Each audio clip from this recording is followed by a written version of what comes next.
What if I told you कि कब कला रंग रूप आकार से निकलकर शक्ति, शोहरत और एक शख्सियत बन जाती है? Private jets line the runways. Everyone, from collectors to critics, start watching the same space. ना कोई युद्ध, ना कोई राजनीतिक सभा, एक कला मेला, an art fair. They called it Art Basel. 90 galleries, 10 countries, 1600 visitors in just 1 week. And today, Miami made it glamorous, Hong Kong made it fast, Paris gave it legacy. और बासल, वो तो आज भी इसकी धड़कन है. 1973 Swiss galleries, Bruckner, Baylor, Hilt. They wanted to break the system, create a space where art didn't wait for permission. लेकिन art basal सिर्फ शहरों की कहानी नहीं है, ये बात है असर. Did you know Art Basel's very first edition include work by Picasso and Kandinsky? और देखो, इतिहास तो बनना ही था. Stay tuned. From galleries to chaos, Basel's has its secret. Oh yes, Art Basel is polished, but sometimes कभी-कभी उतना ही बेकाबू भी हो जाता है और यहीं से शुरू होती है उसकी असली कहानी. In 2004, a woman accidentally breaks Lucio Fontana's sculpture worth $300,000. It raised a new question. क्या दर्शक भी कलाकार बन गया? क्या ये कला बर्बाद हो गई और a viewer becomes part of the art? Two of the world's most powerful galleries, Hassan and Wirth from Switzerland and White Cube from London, stood tall at Art Basel 2023. लेकिन उनके बीच जो रखा गया उसने सबका ध्यान खींच लिया, एक डस्टबिन. ये कोई गलती नहीं थी. It was placed intentionally by Massimo Agostinelli, an Italian-American conceptual artist.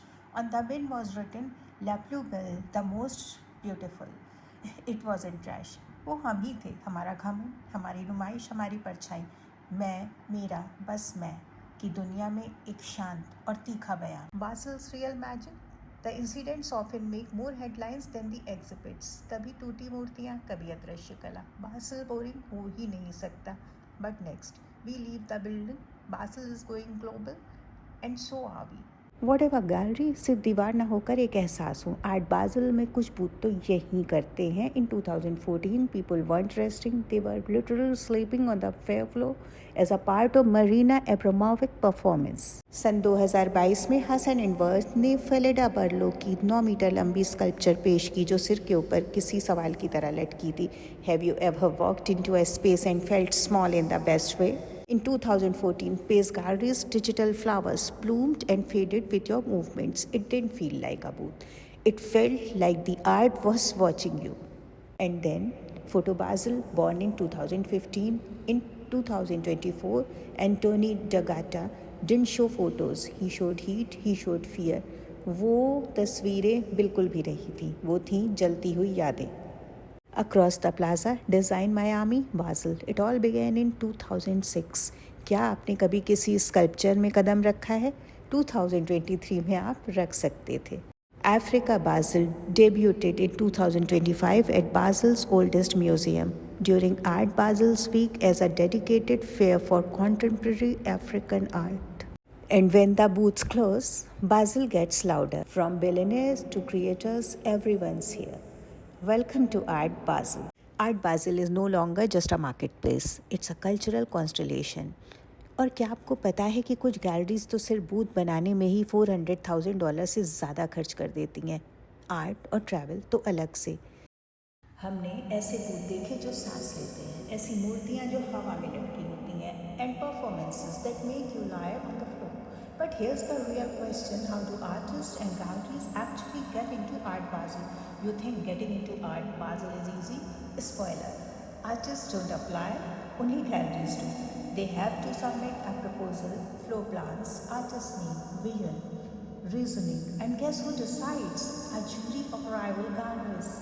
कल्पना कीजिए, आपकी योग्यता का निर्णय आपके प्रतिद्वंदी ही करेंगे. आर्ट बाज़ल हर किसी को नहीं चुनता. उसे वही नाम चाहिए जो उसके लिए उतने ही ज़रूरी हों जितना उस कलाकार के लिए art Basel. Now you should know about Helen Martin. सन 2022 में सिटी हॉल्स HQ ने उन्हें बासल में प्रस्तुत किया. With a conceptual installation sharp and unforgettable, they had supported her long before she won the Turner Prize. It wasn't a trend, it was trust. In 2023, it wasn't the biggest booths making waves. It was the boldest. Jakarta's Raw Projects stepped in with Julian Abraham Togger, एक ऐसा कलाकार जिसने ध्वनि और विज्ञान को ही विद्रोह बना दिया. Did you know, between 2013 and 2022, Indian galleries like Camel, Experimenter and Nature Mode made their mark at Art Basel, Hong Kong. Now the question is, Basel की दहलीज पर पहला कदम कौन रखेगा? Like, share, subscribe. And if you have watched till now, you are already part of this world. Thank you very much for watching. See you next time.